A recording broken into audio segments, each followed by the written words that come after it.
সৌদীপ দাস। কত পেয়েছো? 694। কোন স্কুল? সারদা বিদ্যা মন্দির, বাংলা মাধ্যম। স্থান কত হয়েছে তোমার? আমি রাজ্যে 4র্থ স্থান অধিকার করেছি। কেমন লাগছে এই ফলাফলে? প্রথমে তো অবশ্যই ভালোই লাগছে, তবে আবেগপ্রবণ হয়ে পড়ছি না। এই সাফল্যটাকে পাথেয় করে আমি পরবর্তীতে আরো ভালো করতে চাই। প্রত্যাশা ছিল এই এই মানে সাফল্যটা পেয়েছো, এতটা কি প্রত্যাশা ছিল নাকি আরো ভালো করার প্রত্যাশা ছিল, কোনটা ছিল? পরীক্ষা দেওয়ার পরে মনে হচ্ছিল ভালোই হবে, তো প্রত্যাশার কাছাকাছি গিয়েছি। মানে মেধা তালিকায় জায়গা হবে এটা হ্যাঁ, ভেবেছিলে? এটা একটা আশা ছিল, থাকবে। এই যে ফলাফল যেটা করেছো তুমি, হুম। পড়াশোনা কতক্ষণ করতে হয়েছে কিংবা কি প্ল্যানিং এ পড়াশোনা করেছো? প্রথম থেকে যখন আমি পড়তে শুরু করি 10-এর সিলেবাস, তখন বাঁধা ধরা কোনো নিয়ম ছিল না। দিনে তাও এভারেজ 7-8 ঘন্টা পড়তাম, যেহেতু সেলফ স্টাডি করতাম আমি, বাবা মা সাহায্য করেছে।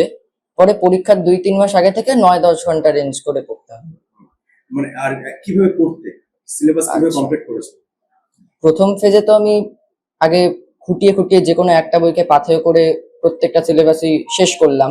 তারপরে একই জিনিস আবার বিভিন্ন বই থেকে আমি পড়তাম, কোনো কিছু নতুন পেলে একটা খাতায় লিখতাম বা বইতেই লিখে রাখতাম, এবং বারবার রিভাইজ করেছি। এক্ষেত্রে প্র্যাকটিসও বাড়িয়েছিলাম লাস্টে।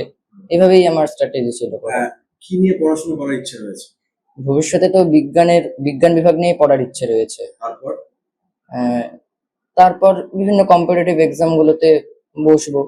কি টার্গেট কি রয়েছে, মানে কি টার্গেট, আমি এটা হতে চাই কিংবা এটা আমি করতে চাই, এরকম কি টার্গেট রয়েছে? আপাতত একজন আমি বিজ্ঞানী হতে চাই, বিজ্ঞানী হিসেবেই দেখার ইচ্ছা আছে নিজেকে। পড়াশোনার বাইরে আর কিছু করতে ভালো লাগে?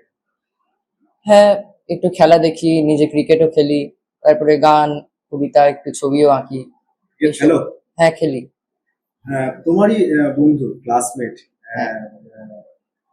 অভিরূপ। হ্যাঁ। ও প্রথম হয়েছে, কথা হয়েছে বন্ধুর সাথে? না, হয়নি এখনো। কেমন লাগছে বন্ধুর এই সাফল্য, এত রাজ্যে প্রথম আর তুমি রাজ্যে চতুর্থ? হ্যাঁ, অবশ্যই খুবই ভালো লাগছে। আমাদের স্কুলেরই আমার সহপাঠী, সে প্রথম হয়েছে, অবশ্যই ভালো লাগছে আমার।